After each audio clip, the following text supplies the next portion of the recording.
coming up to the final section, which will be science. And in order to give us some kind of a traction in science, I'm going to use two individuals, a man and a woman, who to me exemplify the qualities of 20th century science best. The woman is Mary Leakey. She's sometimes known as the wife of Louis B. Leakey, who discovered the oldest remains of man about 35 years ago, when actually it was his wife, Mary Leakey, who discovered them. And we're going to use Mary Leakey's own book called Discovering the Past, which is in paperback and you can find it. And Mary Leakey is one of those very rare individuals like Marie Curie, who was completely at home as a woman in a life that was so enormous that we can hardly even imagine it. That is to say, she was at home in a time frame of millions of years and completely alone for most of the day, for most of her life, out in the African wilderness, accompanied only by a station wagon full of Dalmatian dogs. And this kind of human being, as you must understand, is really an ancient wise person. So we're going to use Mary Leakey, and the man that we're going to pair with her is the great Danish physicist Niels Bohr. More than Einstein or anyone else, Niels Bohr is the masculine mind, the masculine temperament that complements Mary Leakey in a way. Whereas she was at home in the very large, he was at home in the very small. He was at home in subatomic physics to the extent that it was familiar like a handprint to him.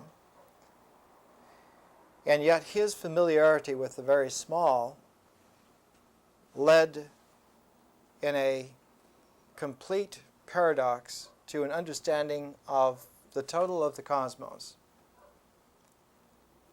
And Mary Leakey's understanding of the very large scale, millions of years of development of man, led to the understanding of what it was to be an individual.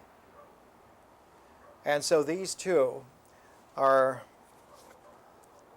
beginnings for science, and you might want to get the two books. Mary Leakey's Discovering the Past is in paperback, and Niels Bohr's Times by Abraham Pais is available in paperback also. And I'll leave these books up here in front. And there will be others that we will take. And our usual procedure still holds all the way through, from the beginnings almost 2 years ago, straight through the last section, by taking pairs of books.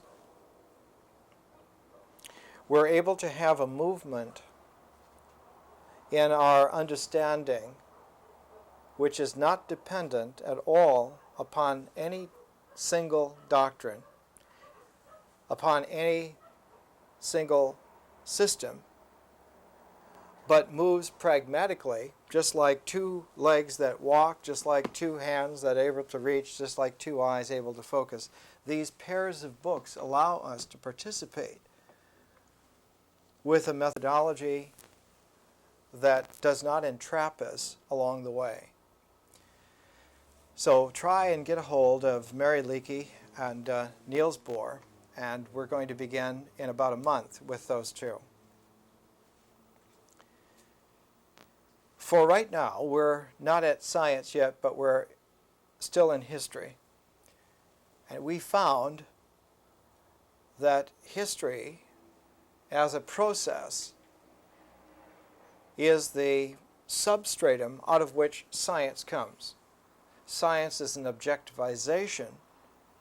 It's like a precipitation of a form that comes out of a medium just like out of salt water, salt crystals will crystallize, will precipitate. A form will come out of a solution by the right prompting. And the right prompting has to do with the saturation point. When the historical process is saturated, the objective forms of the cosmos come out of it. And it's the objective cosmos that is the concern of science. In all of its levels, all of its ramifications, the objective cosmos is what is of concern to science. Now, the cosmos is distinctly different from the universe because the cosmos includes us. The cosmos includes conscious observers, conscious participants.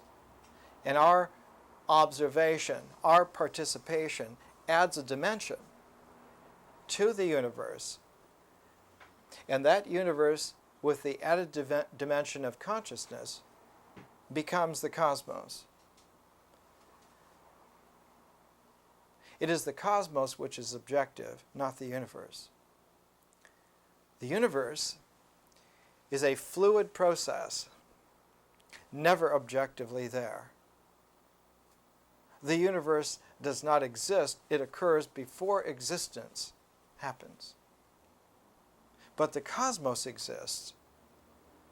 But its existence is predicated upon a historical process reaching a saturation point. And without that, there is no such thing. Now, obviously, cosmos doesn't wait for everyone. It doesn't need everyone to be real. Anytime anyone has reached a saturation point of the historical process, cosmos is there. But a very peculiar quality becomes evident once formulated in this way, that the cosmos itself is evolving. For there were definite cosmoses in previous ages and previous times. The Greeks had their own cosmos. The Egyptians had their cosmos. The Chinese have had several cosmoses. So that the objective form of a cosmos also goes through an evolution. And there is a great study of this.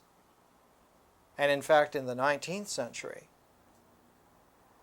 that study was formulated as the history of ideas. And one of the most profound of all philosophers, a man named Hegel, was the intellectual brains. He was the power of thought. He was the originator of a very powerful way of looking at history. And it was his powerful way of looking at history that made a question of what is the derivation of the evolution of the cosmos. And his answer to that was that our participation in it was crucial. And so we're taking, at the end of history here, we're taking a little book by Hegel called Lectures on the Philosophy of World History. And I know that you're not professional philosophers. You don't have to read it all, even though it's just a couple hundred pages. We're just going to read a few sections of this. And the beginning for us is on page 44, the section called The Realization of Spirit in History. The Realization of Spirit in History. And we'll come back to this. But paired, for we're always taking pairs of texts, pairs of books. And when we take pairs of books, remember that it throws us into a comparative process. A single book can always be used, but it can also be misused. A single book has the capacity of being an enslaving doctrinaire attitude, quality. Whereas a pair of books that are written by completely distinct, different people, different purposes, when brought together, no tyranny has become sophisticated enough to handle that particular kind of tuning fork to the detriment of human beings. Now that may happen sometime in the far distant future. Perhaps in a future where Isaac Asimov's foundation needs to take hold. There might be that kind of a threat. But as far as vision can see, at least for the next 2,000 years, there is going to be no human type capable of bending together enough indoctrination to use a pair of disparate texts used together as an enslaving vehicle. And so it's a safe method. And as we go on with the 4 lectures in this final month in history, we'll see how sensitive this particular concern is. One of the great responsibilities of an education like the one that you're receiving is that it pay particular attention, that you remain as free when you leave as when you came, if not freer, that you not be indoctrinated. And the attentiveness which I have put into this for 30 years, that there be no indoctrination, is one of the great concerns that I've had. Now, paired with Hegel, I've taken a man named Burkhardt. And Burkhardt is famous for his book, still Jacob Burkhardt, it's still in print, The Civilization of the Renaissance in Italy, which came out about 1860, and then in many different editions. And for the last 135 years, has become perhaps one of the most famous books in history. Burkhardt lives in the latter half of the 19th century, whereas Hegel lives in the beginnings. Hegel dies in 1831, Burkhardt dies in 1897. Hegel is born in 1770, Burkhardt is born in 1818. So a half century separate their births, and more than a half century their deaths. So that in a way, Hegel and Burkhardt paired together are a tuning fork of the way in which the 19th century historical mind constellated. That is to say, there's a plus and a minus, or a minus and a plus. They can go either way. I'm indifferent. There are 2 poles in 19th century historical thought. Hegel and Burkhardt represent those poles. And like all true polarities, they are capable, by transforming vision, of being complementarities. True polarities are not dualistic.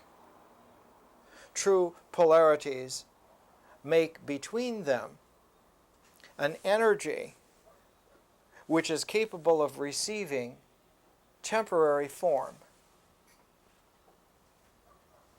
And those lines of tension between polarities can be temporarily shaped into forms. When true polarities, like the positive and negative of electricity, electricity is an energy, has a capability of becoming a form. What is the form of electricity? The form of electricity is matter. matter occurs in temporary objective firmness because the polarity of the electrical energy holds.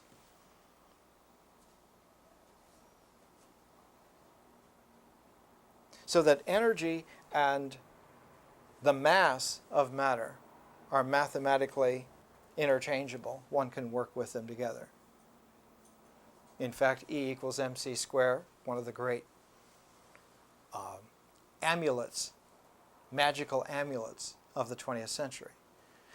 This capacity of polarities, when maintained to create form in the tension lines between them, means that if polarities are transformed into complementarities, the form that was there by virtue of polarity is also transformed. And so that the forms of complementarity are distinctly different from the forms of polarity. The forms of polarity always are real because they are the result of integration, whereas the forms of complementarities are always real because they are the result of differentiation. So that in a very powerful way, one can rise up out of the stupid dust of ignorance with very powerful comprehension that what is real has two forms in which it occurs. In the polarized energy of the electromagnetic field, they are real because they stick together. But in the cosmos of consciousness, they are not real because they stick together. They are real because they are able to differentiate further. They are real because they are able to continue to open up. And so one of the great realizations of our species is that consciousness is real as long as it continues to open. And we call that value the continuance to open freedom. And so we pull out of this kind of thought a really powerful idea. Consciousness is real as long as it is free. And to the extent that non-freedom or unfreedom or enslavement occur, to that extent reality differentially is impaired. And once understanding that relationship, one can then, like an educated doctor, take the diagnosis of the symptoms and go back and find the disease. And finding the disease is the beginning of the discovery of the cure.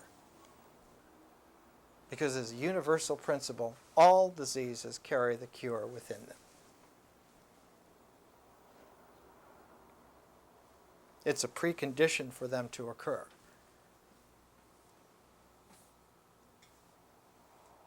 And generally the protection from a disease, discovered by a Frenchman named Pasteur and a few others, a little bit of the infection does not give you the disease in a lethal form, but inoculates you against the disease ever occurring again. A little bit of the wisdom of the ages inoculates us so that we do not become plagued by ignorance on the scale in which it actually can occur. So we don't need to become super yogis. We don't have to become 1,000 IQ geniuses. We can be just as we are. But we need at least once in our life to be exposed to full front wisdom, truthful, free, conscious understanding. hearing that even just once in a lifetime inoculates. The way it was put about 1800 years in Central Asia, that once the seed of enlightenment is tasted, even for a brief second, the ability to cut the diamond of wisdom is awakened in us. Whether we do it or not is our concern. But the capacity to do it, that is awakened. So there's something here in our education at this particular juncture in history. There's something here that's worth reaching for, even if we can't grasp it, even if we can't hold it, and perhaps even if we can't just accept it. At least to have that experience of reaching out. And that initial reaching out, the little baby who lifts its hands to the sound of the mother's voice, just even that motion begins the juices which lead to transformation. And once those juices flow, even in the minutest drop, the full plague of ignorance can never infect us to point of death. You can still get plenty sick. There are epidemics of ignorance that, like we're suffering in the modern world, that are truly astounding, unbelievably voracious. But what is important, not to understand, not to grasp, not to hold, but at least to be exposed just once to really mature, full-blown conscious wisdom. And this is what we're after in this series of 4 lectures. Like all of the sections before it, and like science that will come after it, we have a 3-month period, 12 lectures, divided 4, 4, 4. It's like a musical form. That 4, 4, 4, 4 weeks, 4 weeks, 4 weeks, giving us a season, with a 13th week as an interval, and then a repeat of that form. And going through that form, going through that 13-week cycle, gives us a full year. And by going through 2 years of that, we get 8 seasons.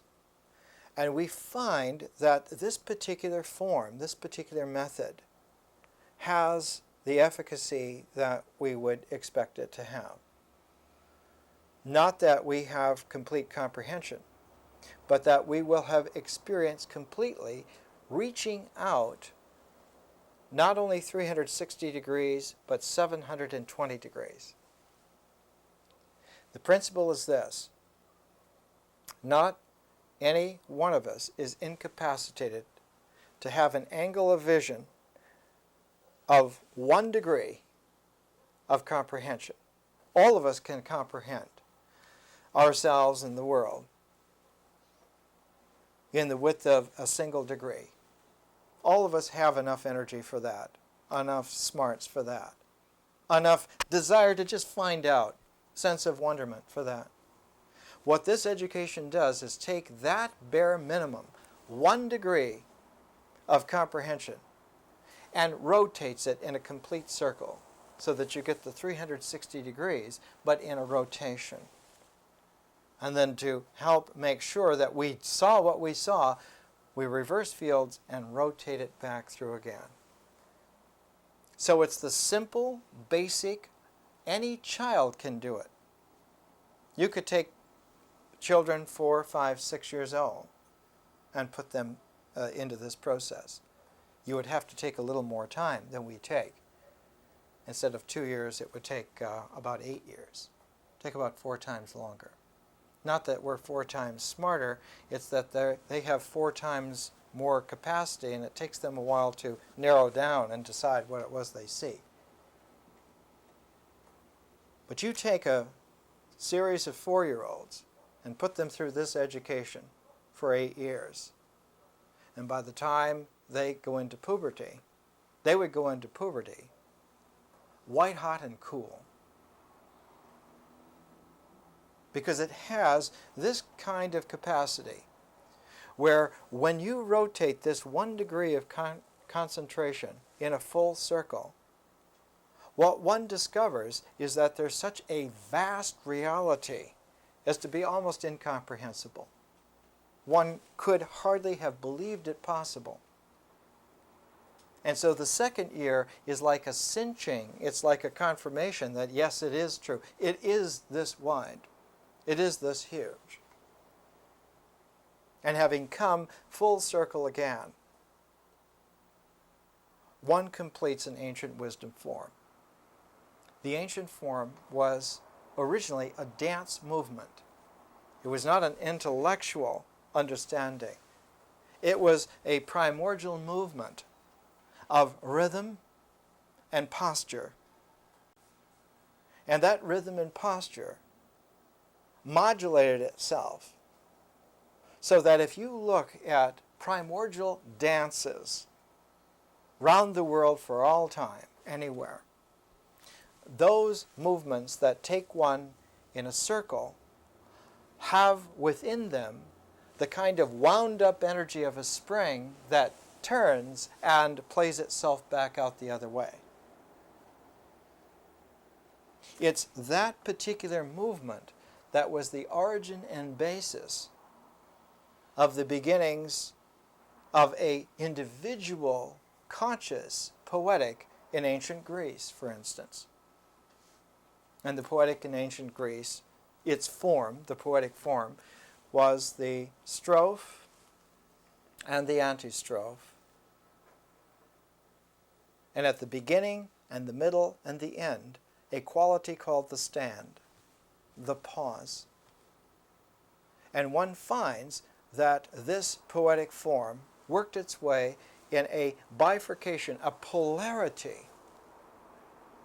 An ancient Greek chorea, that was the name of the form.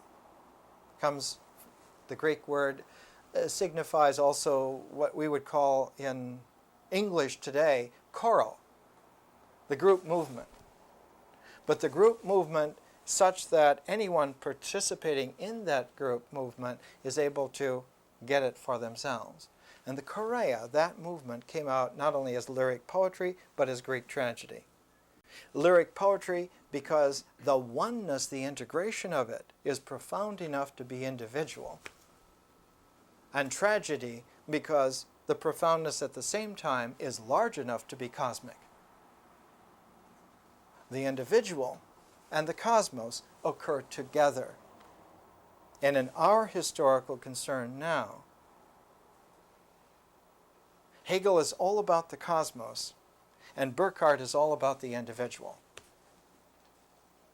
In the 19th century, history of thought was stuck on the horns of a dilemma. It started out with Hegel, with a cosmic view, a cosmic system that was so powerful at the time. It was absolutely a tidal wave of interest, astounding in its effect. And as the century wore on, there was more and more doubt as to its efficacy, as to its faults, as to its flaws, until at the time of towards the end of the 19th century, nothing was more suspect than Hegelianisms. And out of that, suspicion that there may always be bear traps in comprehensive cosmologies,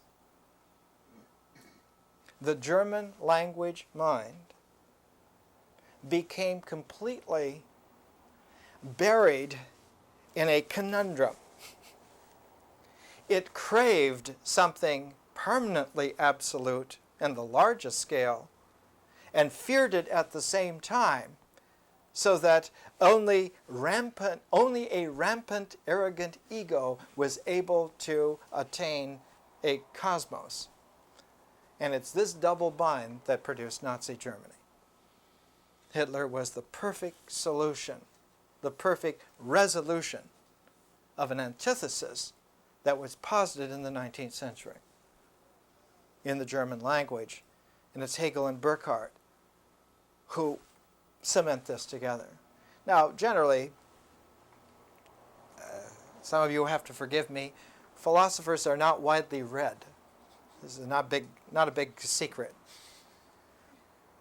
So that Burkhardt not being read all that much, another figure tends to substitute for Burkhardt in philosophy, and that figure is Nietzsche. And Nietzsche and Burkhardt are from the same city, the same time, and a lot of Nietzsche's insights come from Burkhardt.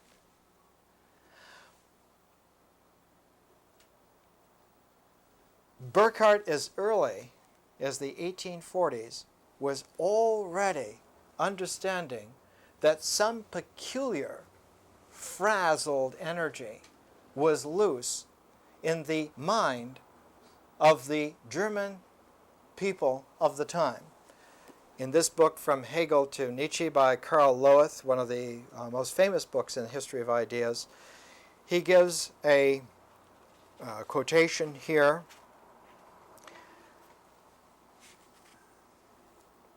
(1846).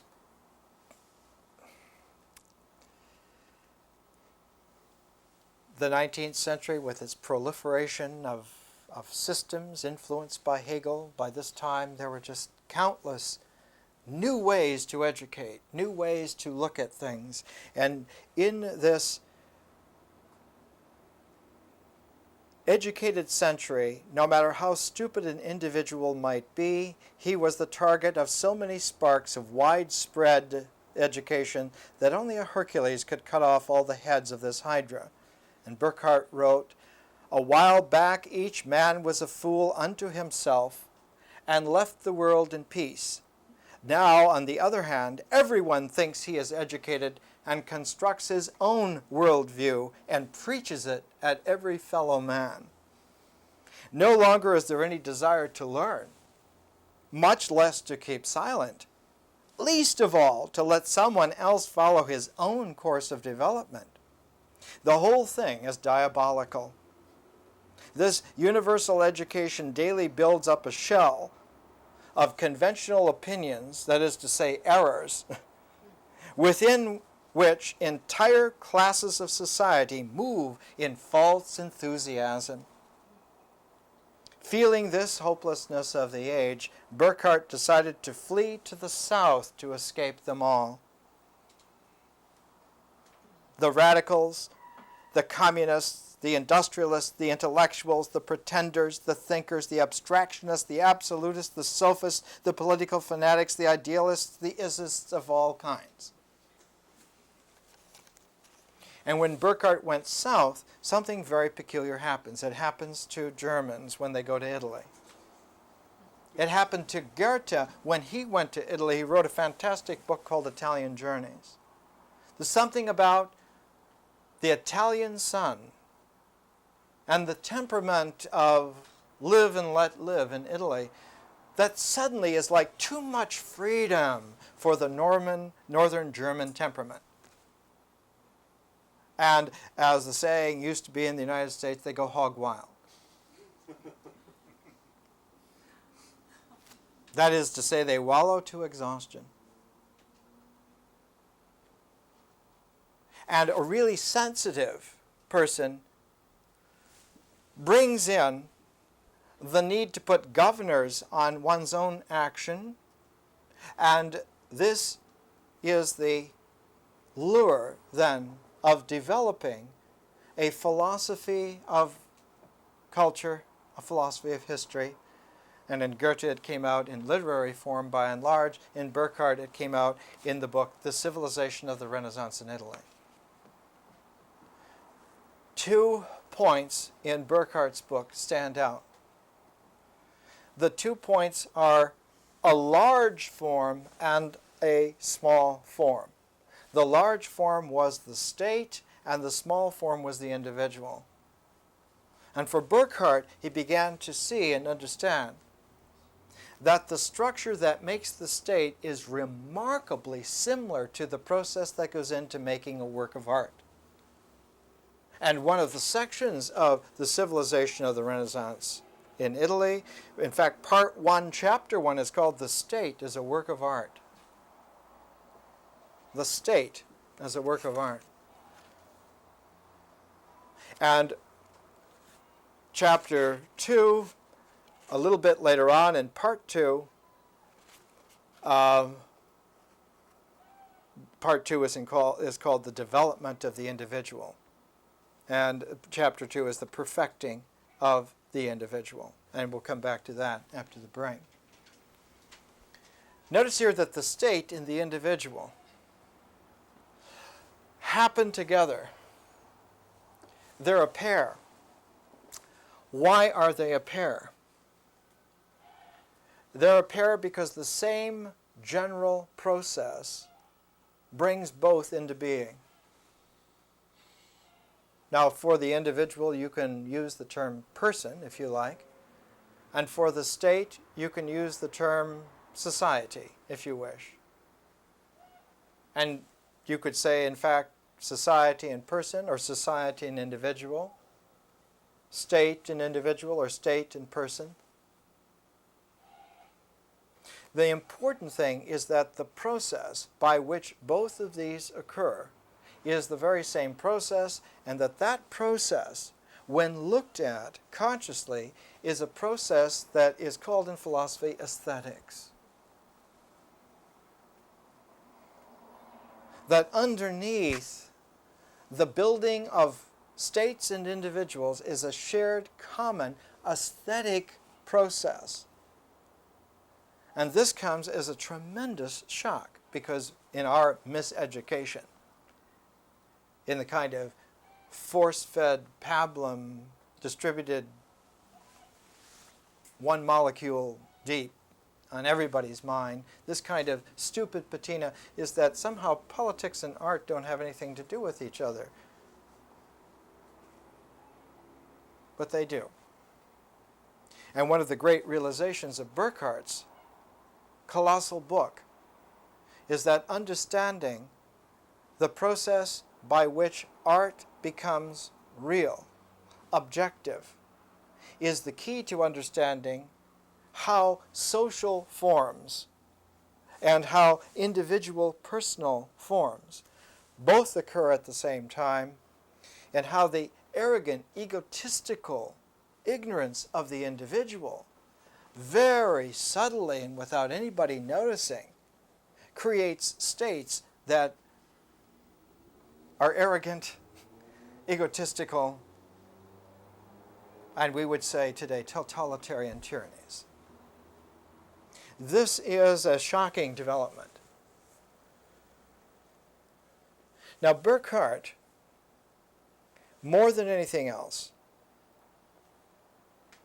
denies the very basis upon which Hegel built his understanding of history. And yet, in a very paradoxical way, Burkhardt was one of the best developers of Hegel's outlook and view. Burkhardt wrote, "We cannot attempt to trace the influence of humanism in special sciences. Each has its own history. Each science has its own history. We can't hope to have any kind of meta history that encompasses all of them. And the same thing in terms of philosophy. There's no overall system of philosophy. There are special historical works for each compartment, each kind. And that this is what makes science. The compartmentalization, the categorization. And yet, Burkhardt is not famous for that particular outlook. Auguste Comte, perhaps, but not Burkhardt.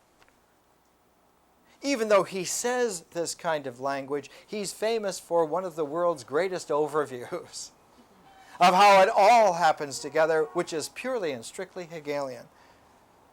Because Hegel was interested, from the introduction here to the lectures on the philosophy of world history, from the introduction, for Hegel, philosophy is the science without presuppositions.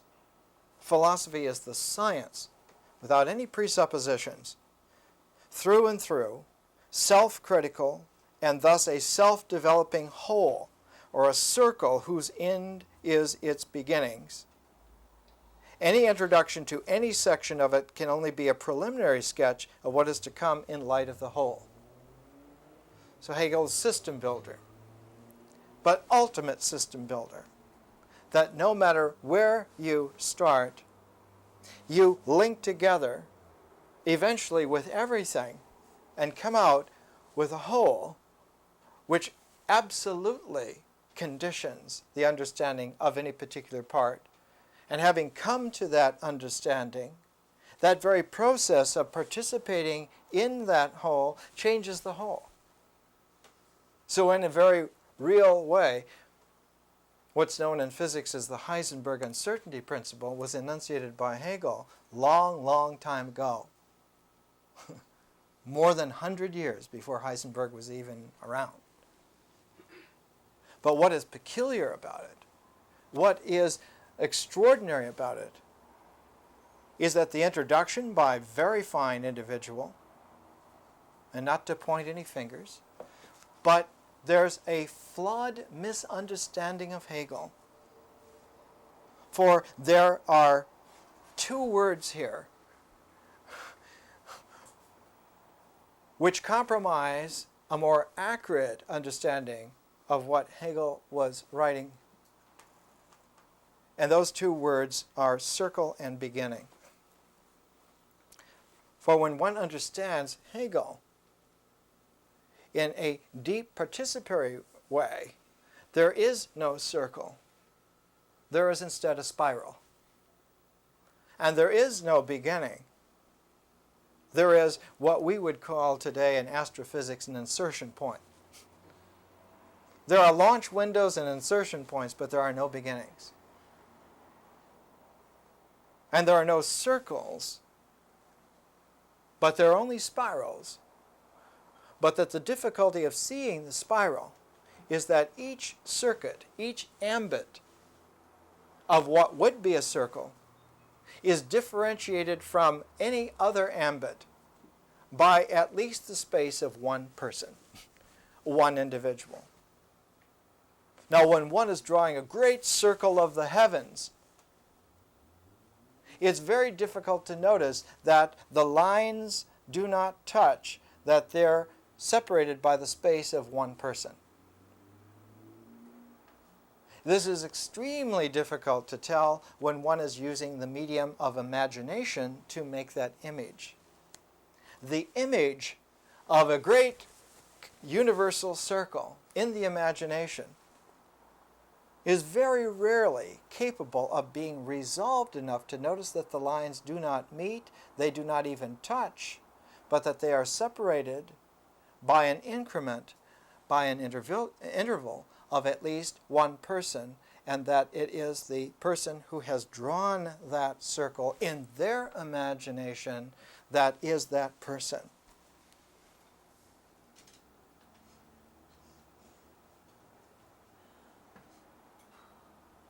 Now, Hegel was extremely profound. He's one of the greatest minds of all time, anywhere on the planet.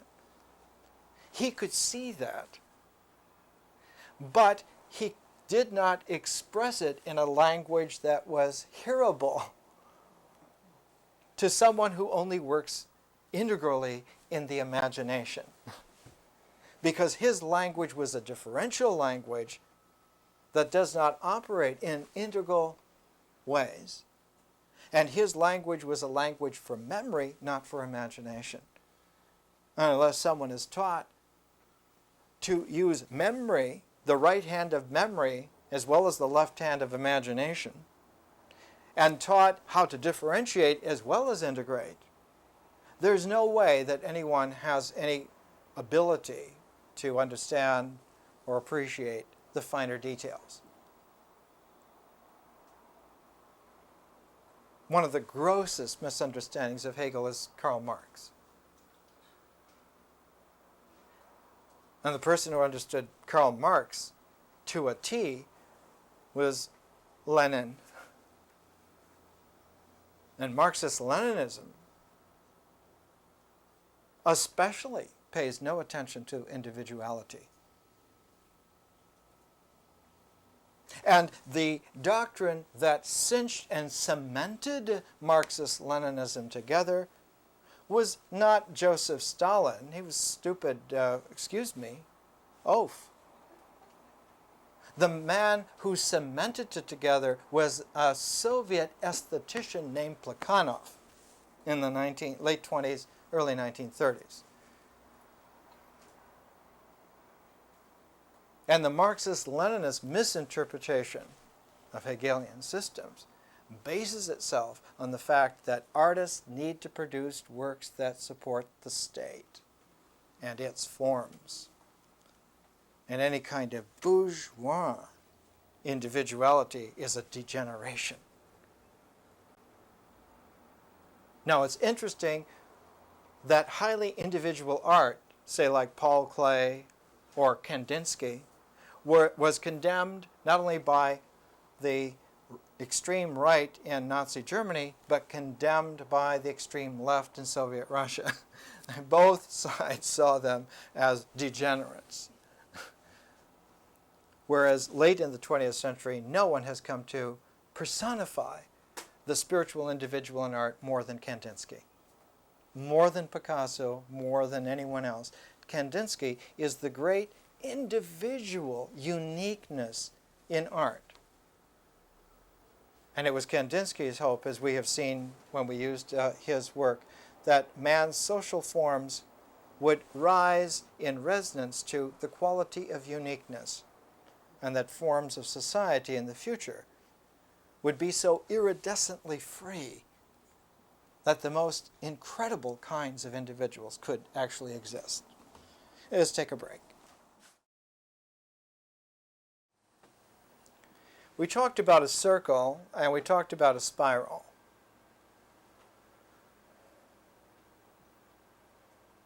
Now, circular or circularity has a ritual satisfaction.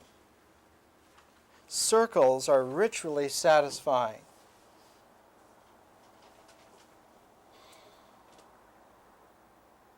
On every level in human nature, circles satisfy. When the tribe, my daughter's tribe, used to gather for the Okan ceremony in ancient times, the circle of the teepees was the basic circle of the people.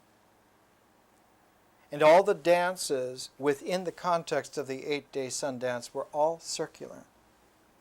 All the movements were fours for the directions of the circle.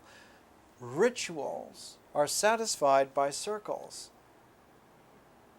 And circles are one of the most primordial of all of the geometric forms that are there for integration. Circles integrate to the center. All of the rims, arcs, can be integrated and brought together by a common circle, a point. And yet when consciousness examines geometry, the very first issue that comes to conception is that the center does not exist. The world's first textbook on geometry by Euclid in Alexandria 2,300 years ago, Euclid's Elements, still in print in paperback. The very beginning, first sentence, the point is a locus of no dimension, is profound. One of Hegel's most powerful points and issues is that real being resolved to its actuality is nothing. When one comes to the science of logic by Hegel, here in 2 volumes, translated into English, Chapter 1, headlined Being, and Chapter 1, section B is nothing. Section A is being, section B is nothing.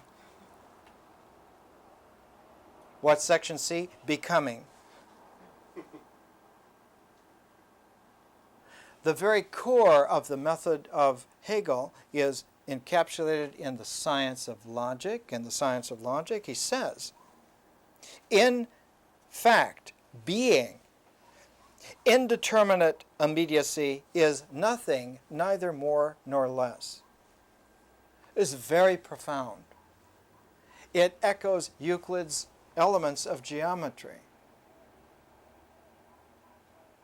But look here. Geometry is static. Geometry needs to have a plane. That's why they call it plane geometry in the 10th grade, plane geometry. It needs to have a plane in which it can be figured. Where is that circle? It's on a plane. Now you can do your angles and so forth, but if a point is a locus of no dimension, then the geometric plane is in fact purely imaginary. Whoa, they say in the valley. Shit, they say in South Central LA. Shit, man. You mean it's all imaginary? It's all in my mind? Yes, and that's what Hegel says too. It is objective in the mind.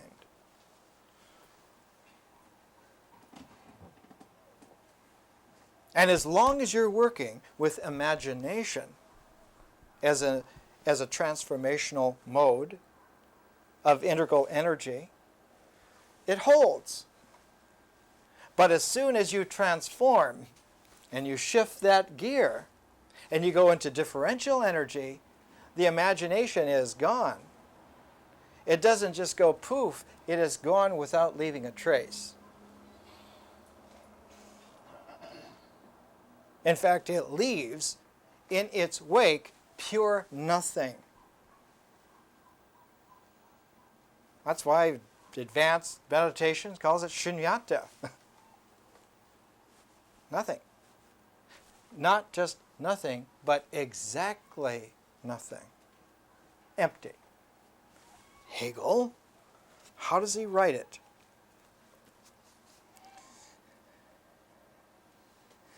Being, pure being, without any further determination, in its indeterminate immediacy, it is similar to itself alone, and also not dissimilar from any other. It has no differentiation either within itself or relatively to anything external, nor would it remain fixed in its purity were there any determination or content which could be distinguished within it, or whereby it could be posited as distinct from an other. It is pure, indeterminateness, and vacuity. Nothing can be intuited in it. If there is any question here of intuition, or again, it is merely this pure and empty intuition itself.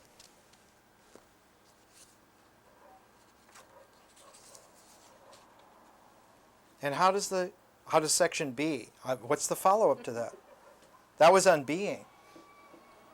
Nothing begins with this famous sentence. Nothing, pure nothing, colon, it is simple equality with itself, complete emptiness without determination or content, colon, undifferentiatedness in itself. Now, what is purely remarkable about this is that being integrates to nothing.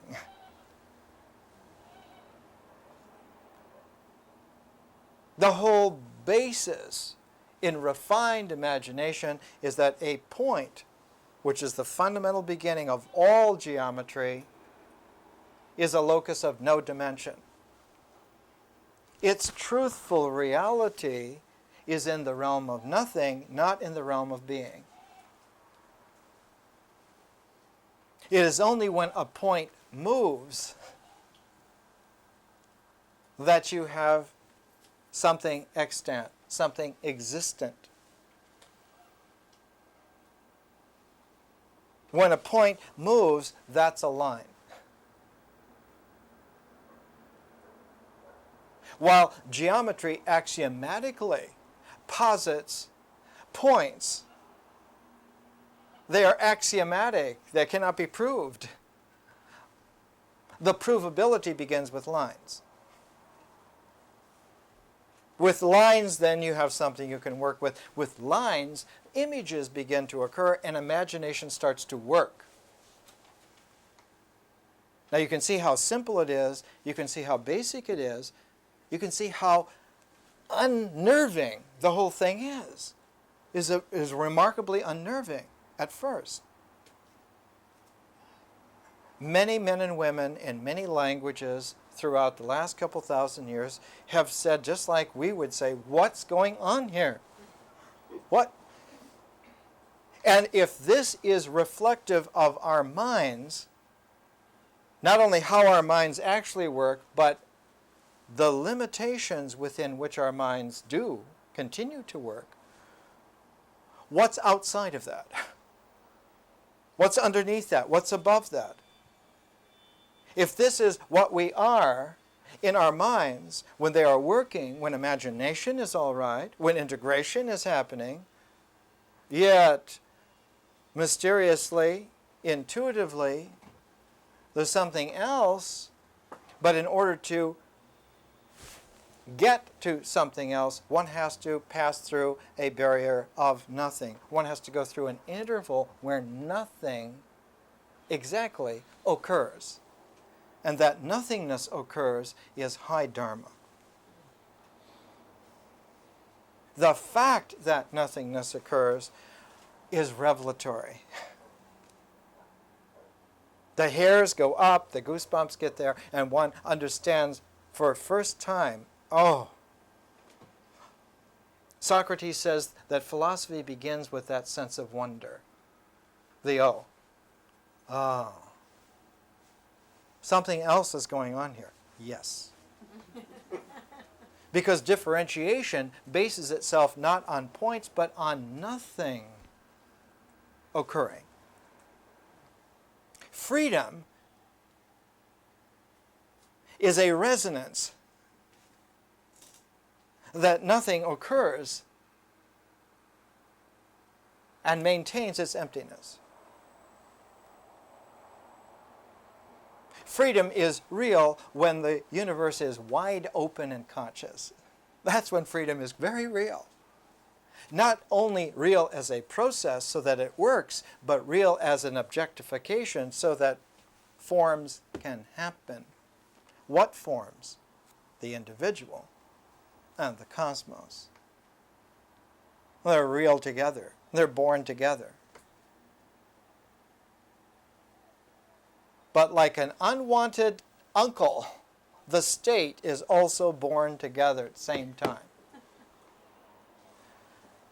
Nothing's perfect. You got an in-law. So that human beings on conscious level have always had to deal not only with cosmos and individual, but with the live-in uncle. Political forms also then become real, and they have a tendency, because they're not anyone and they're not everything, they're not quite either of those, and so political forms have a tendency to locate their identity back there where things used to be a little simpler, back on level of the plane, on level of geometry. And so you hear politicians saying, well, that's all well and good, but let's get this straight. Meaning lines. Even the colloquial language tells us. And so wherever you find men and women who seriously and playfully get engrossed in really being themselves and really being in a cosmos that's real, they understand that you also have to pay attention to the live-in. Because the live-in tends to not want to work, to just lay around. And regressive political forms are the bane of the conscious realm.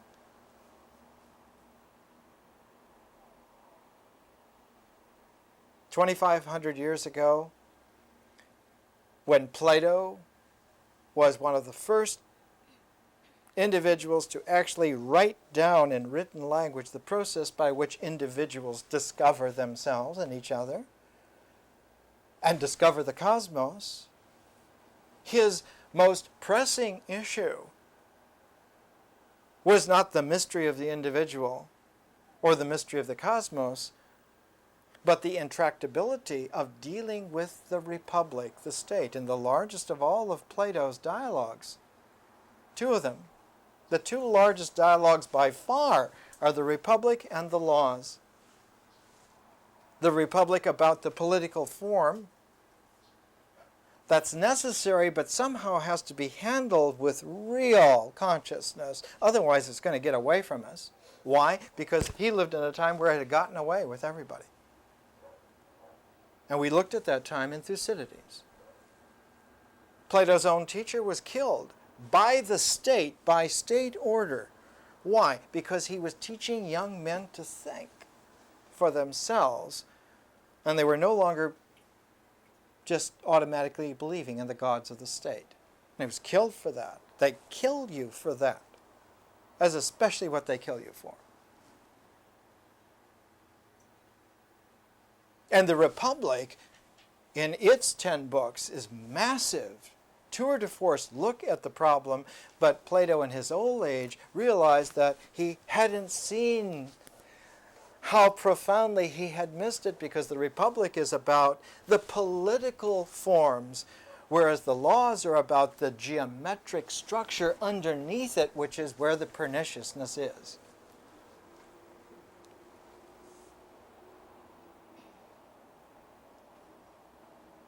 Initially, men and women are not going to be corralled by political forms that are antithetical to their individuality and that make lies out of a cosmos which they understand.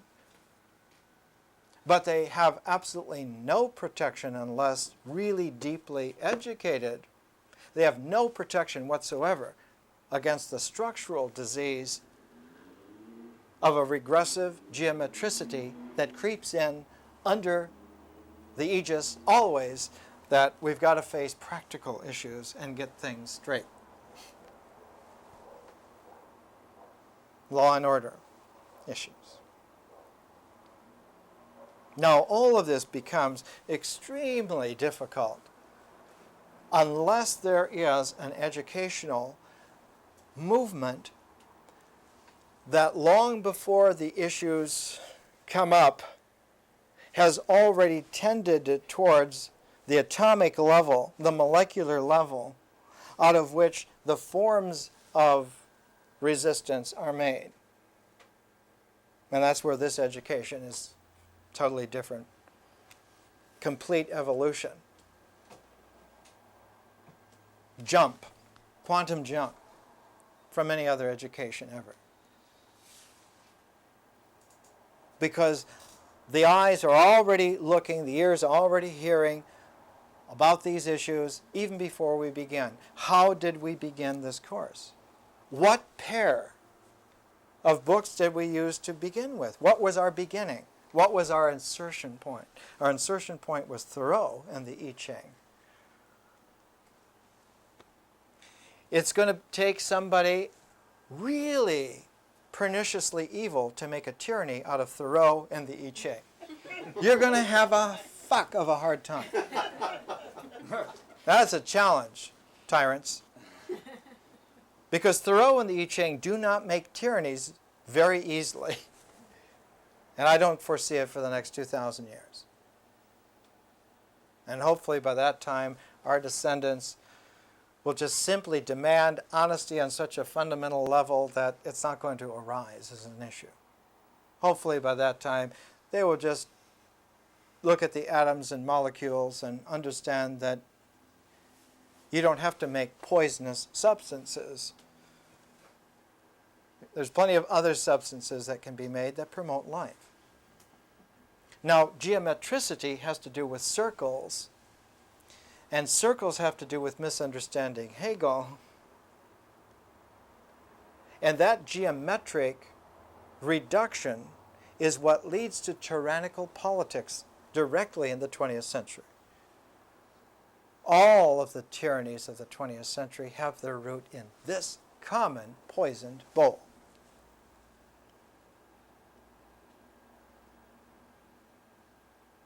And the origin of it, the first of the great world tyrannies was the Roman Empire. And when the Roman Empire was formulated, there were a lot of men and women who were alert to this, who understood this bad news. And so in Alexandria, in mathematical circles, a lot of energy by men and women went into making sure that the textbooks that taught geometry took it a step further and developed geometry off the plane into the sphere. So instead of geometry, you had trigonometry. Instead of the static reductiveness of a geometricity to ideas and making states out of cutouts like that, when you have spheres with trigonometric relationalities, you have to have a little bit of smarts about you. It's hard to make trigonometric tyrannies. There's so much dynamic relationality, and all that relationality works together as a whole.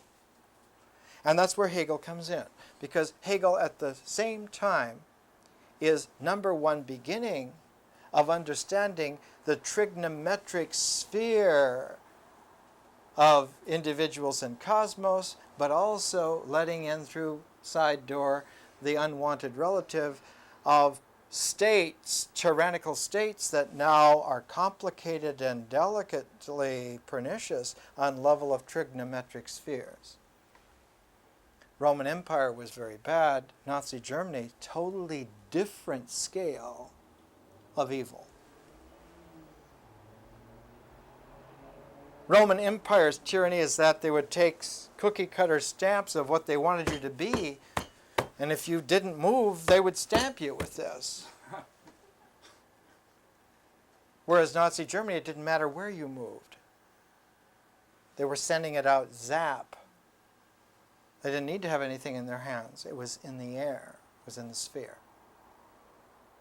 So that men and women now have to really defend themselves in a highly conscious way, because there is the possibility of being manipulated on very deep level without you even knowing about it, till it's way, way, way too late. So good education like this is absolutely essential. It's an inoculation so there won't be coming plagues of tyranny on scale that maybe men and women are not going to be able to weather so well. Notice that running all the way through this, not as a theme, but as a necessity, is freedom. Not freedom of choice. That's a paltry, geometric offering. Not right or wrong, not yes or no. Those are polarities, again, on level of plane. Plane. But how to deal dynamically with a whole sphere of relationalities that can be understood not in imagination, but in memory. Not integrally, but differentially. Not in terms of the universe and its existence, but in terms of consciousness and its openness. Freedom involves not existence so much as a substrate, but continued openness, an ongoing openness, and that's what Hegel was initially all about, was careful was very alert to these dangers and possibilities. And had he have not been carried off by a disease, he was only 60, 61 years old. Had he have lived another 20 years, 10, 20 years, he would have finished revising his lectures on the philosophy of world history. The second draft came in 1830, right at the very end. He never lived long enough to really finish it. Not like Plato, he didn't live long enough to get down to the structure. But he was tending towards that, trying to get there. And in an ironical way, what was left out, the aspect that was left out, he tended the large scale, he tended the cosmic scale. The individual scale was not refined. And the person who refined it was a Dane named Kierkegaard. And it's Kierkegaard who takes the dynamic conscious freedom of the individual on scale that Hegel took cosmos and refines it. So in a very peculiar way, Hegel and Kierkegaard are like adopted brothers. And when you take them together as a pair, one gets for the first time tuning fork of the real. Tuning fork that when you strike it, it sets out the quality of tone, which is pitch pipe on. Where is it on? It's on the point of no dimension. It's on what is nothing in and of itself, but when it develops as the resonance of true cosmic freedom.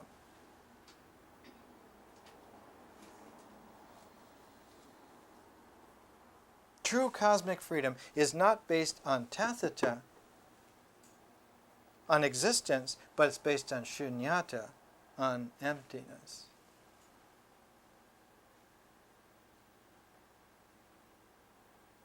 Name of the Buddha for himself? Tathagata. Gata is gone. Means tatheta, gone. Means existence, gone.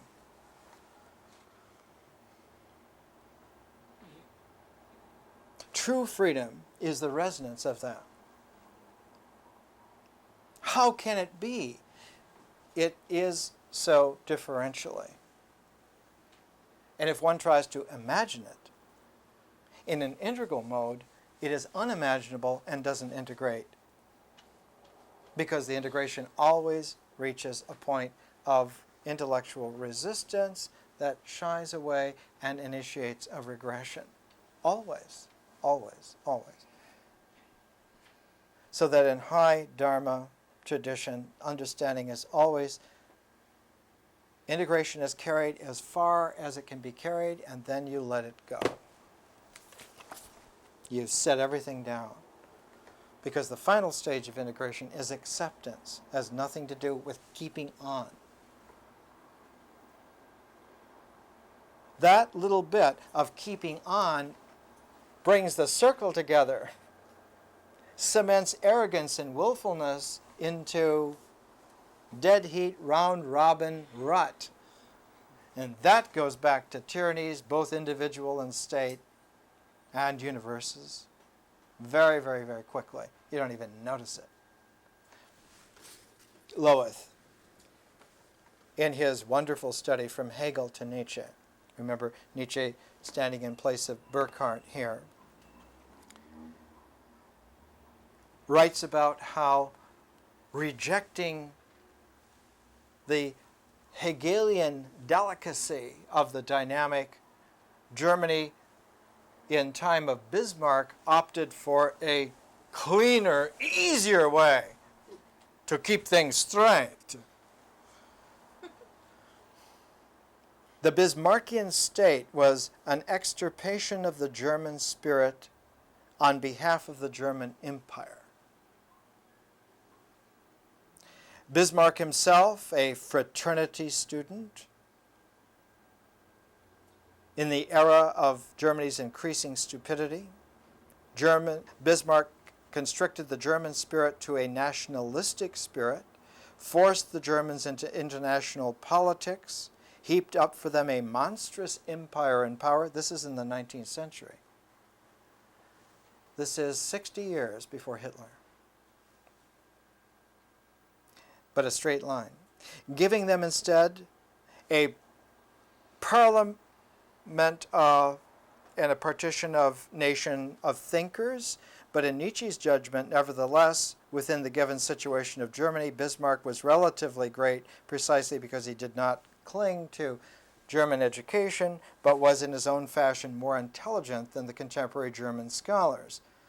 The Germany which he created is not a picture of high culture and taste, but a great quantum of inherited and acquired virtue.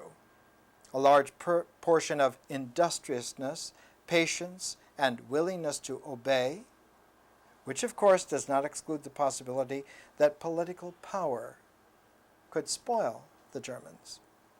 The Germans, once called a nation of thinkers, today do they think at all? Today the Germans are weary with intellectual matters.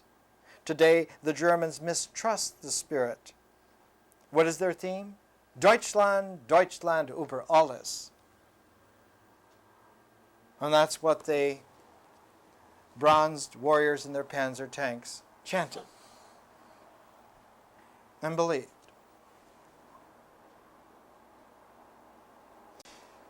So what we're dealing with here, Hegel and Burkhardt, has very peculiar kind of quality. It's a kind of a quality which has both horns of dilemma, but if handled right becomes tuning fork of the real. Same thing, handled different ways. The horns of the dilemma, if it's an unresolved polarity, if it goes back and operates imaginatively only, if it clings to integral modes, if it uses as its substrate ritual existence bases, you're going to have a tyranny every single time. Why? Why would this be? Were those not trustworthy beginnings of man? Yes. Are they not, in fact, the very basis upon which society came up? Yes. Is this not the substrate of our very psyche and nature? Yes. All that is true. But once you have transformed and brought consciousness into play, it is a dimension that has to be factored in, and you cannot go back to simple space-time. Why? Because all the laws that worked one way now work the other way. Instead of evolving, you have de-evolution. Instead of generating, they degenerate. Why is that so?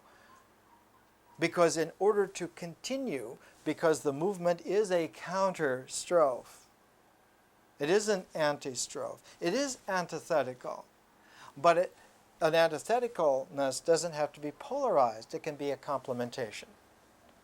And when it's a complementarity, then the larger real resonates. But if it's unresolved and maintains its polarity, the polarity works naturally in the other way. And the more it works the other way, the more fearful the state becomes of its unraveling. We have to have forms by which we're safe, by which we can earn money, by which this is preserved, that's preserved, and if we have to shackle everyone to make sure that no one sins, then we'll do it.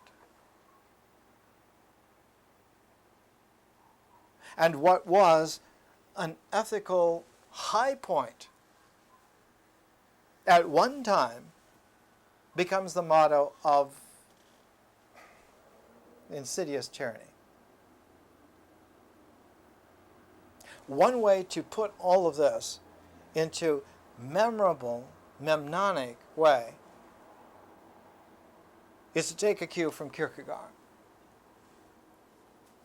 Kant once said, before you do anything, you better ask yourself, what if everyone did this? And consequently, you better not do too many things on your own. You better just do what everyone else does. And that was called the categorical imperative, as a basis of ethical decision-making. Whereas Kierkegaard said there's another question that can be asked. The other side of this. Not what if everyone did this, but what if no one did this? And quite frequently on that basis, one realized the universe would be minus this value and should have this value. I will do this. Just me.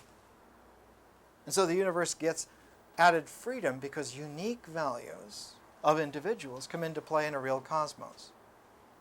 That's called the existential imperative.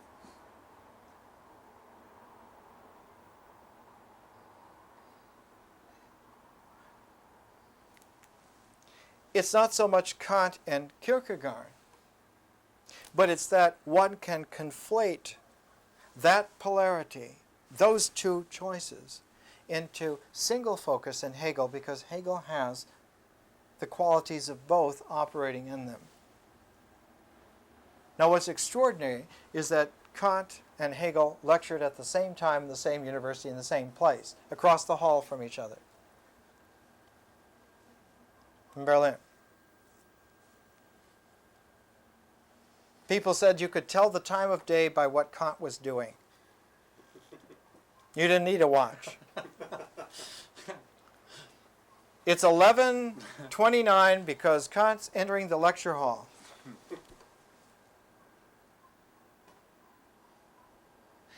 He was frozen in a ritual comportment, which in ancient primordial times was a virtue, but in highly conscious dynamite intellectual terms was very precarious at best. Across the hall, and Kant lectured to maybe 7 or 8 students.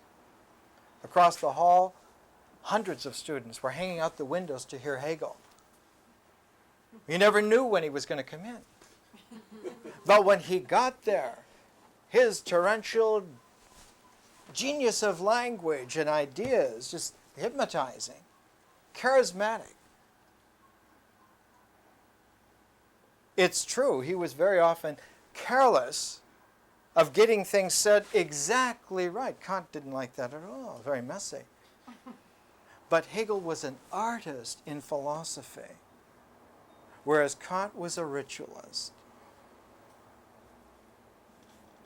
And so one has to take an artistic appreciation of Hegel. You have to deal with his works and his words as you do with some kind of mad poet.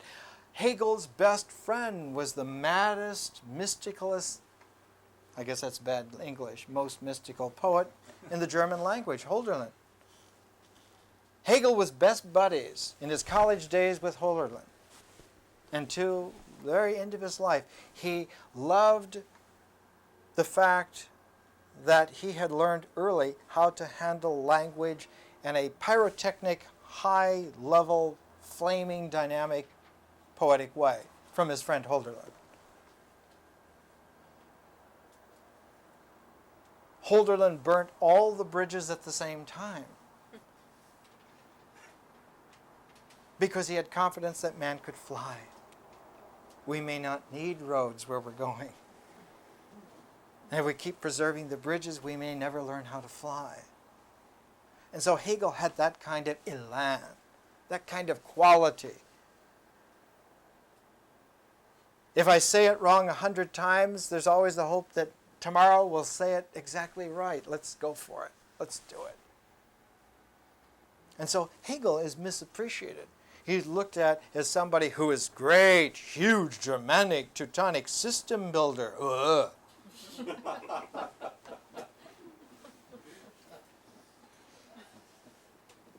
I don't know what that means in Valley East, but I've heard it. So when we come to look at Hegel on world history and Burkhardt on the Renaissance, we have to understand that these two, in a very real way, sing together. Burkhardt was all about understanding that something about the state in the individual that made the Renaissance different from the medieval period was that they were artistic. There was something artistic about them.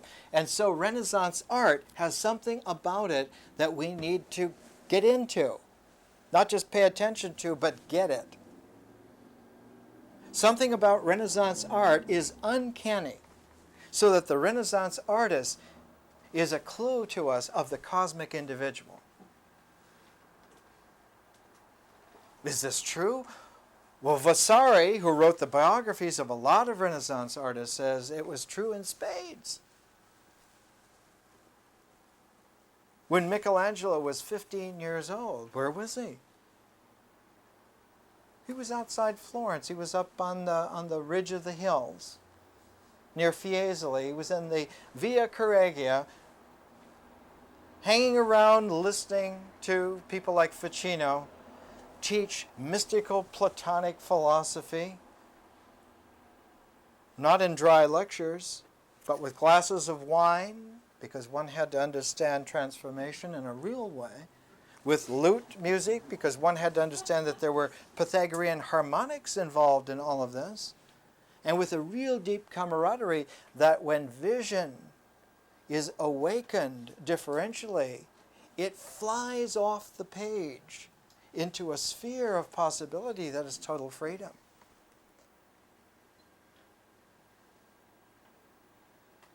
It's like someone said once, a British academic did a translation of the greatest lyric poet of ancient Greece, Pindar. And this flamboyant Italian was reviewing this translation. He said, "It's accurate, but one should not take eagles for short walks with shorter leashes." Pindar is supposed to fly off the page like Hölderlin. Pindar's best friend was Aeschylus. Aeschylus' Greek is not some kind of staid Greek tragedy, serious academic thing. It leaps off the page in vertical jumps that are impossible before then. Aeschylean and Pindarian Greek is impossible. No one ever talked like that before. There wasn't a single Greek ever who talked that way.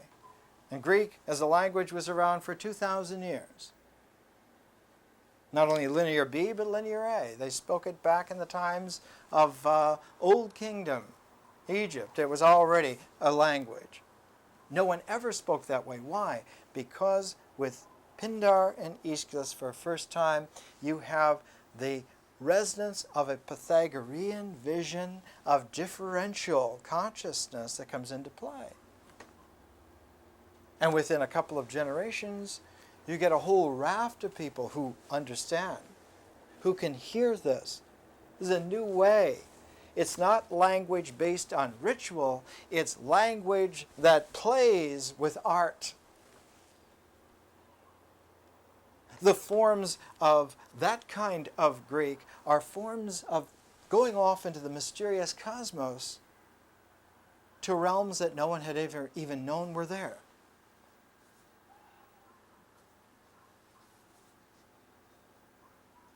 The same thing happens with Hegel's time.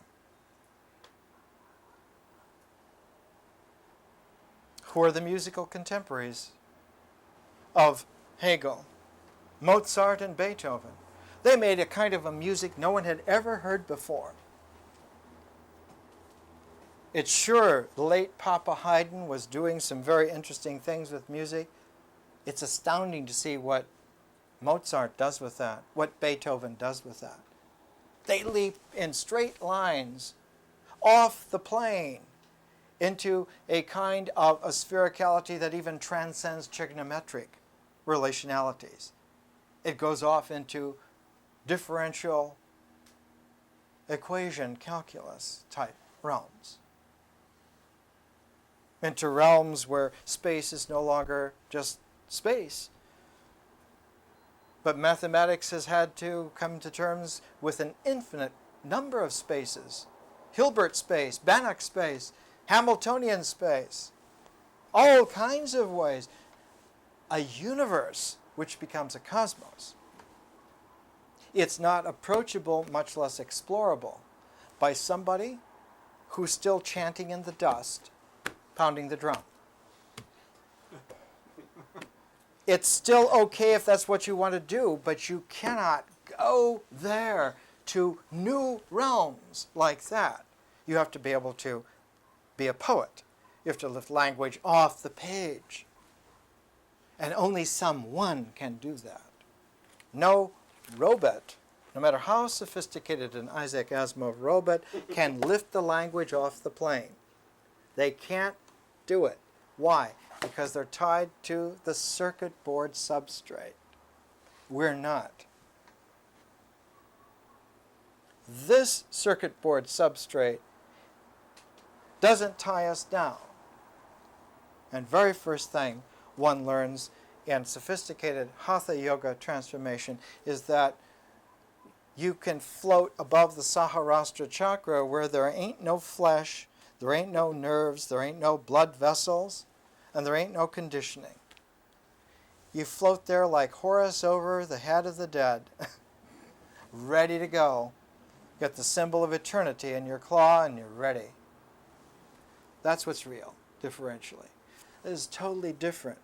That is a history which now is taken out of its chronological ritual tie line and transformed, thrown like whole armfuls of sparkling confetti into the air. Let the winds blow.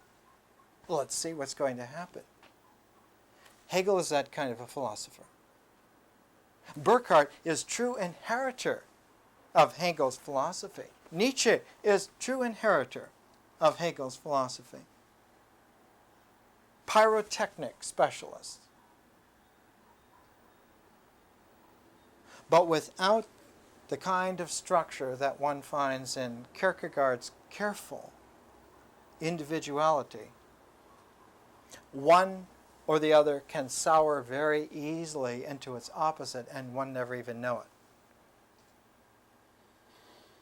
Nietzsche's paeans to freedom, like "Thus spake Zarathustra," can be quoted by a Nazi very easily. Übermensch, the Superman,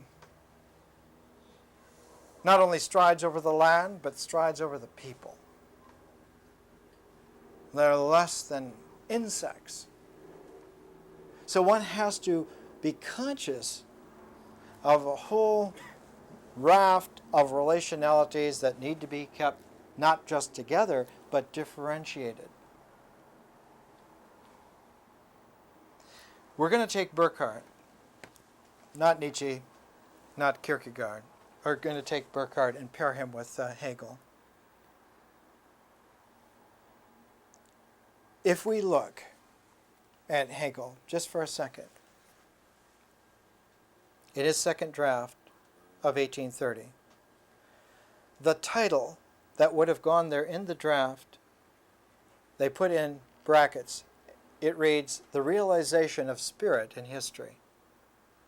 The realization of spirit in history.